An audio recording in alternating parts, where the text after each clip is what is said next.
ඔන්න මේ පාර අපි ගෙනාවේ අපේ චූටි කෙල්ලන්ට කොල්ලන්ට අවශ්‍ය දෙයක් නන් නෙවෙයි. අලුත ඉපදුණු චූටි පැටව බලන්න යන ඔයාලට තෑගි දෙන්නත් පුළුවන්.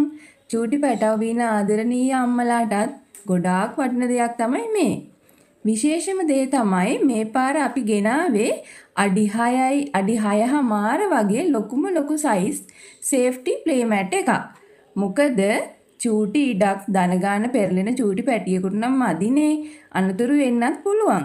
අඩි 6යි 6.5 තියෙන නිසා පුංචි කාමරයක හොඳට දරුවව ආරක්ෂිතව තියාගෙන ඔයාට ඔයාගේ එදිනෙදා වැඩ පහසුවෙන් කරගන්නත් පුළුවන්. ට්වින්ස්ලා ඉන්න අයට වුණත් බබාලව තියාගන්න පුළුවන් හොඳ ඉඩක් තියෙනවා. මෙච්චර ලොකු මැට් එකේ මිල නම් එච්චර ලොකු නෑ හොඳේ. රුපියල් 2250ක් විතරමයි. වැඩි විස්තර ඔයාලට ඩිස්ක්‍රිප්ෂන් එකේ දාලා තියෙන්නම්. ඉක්මන් කරන්න.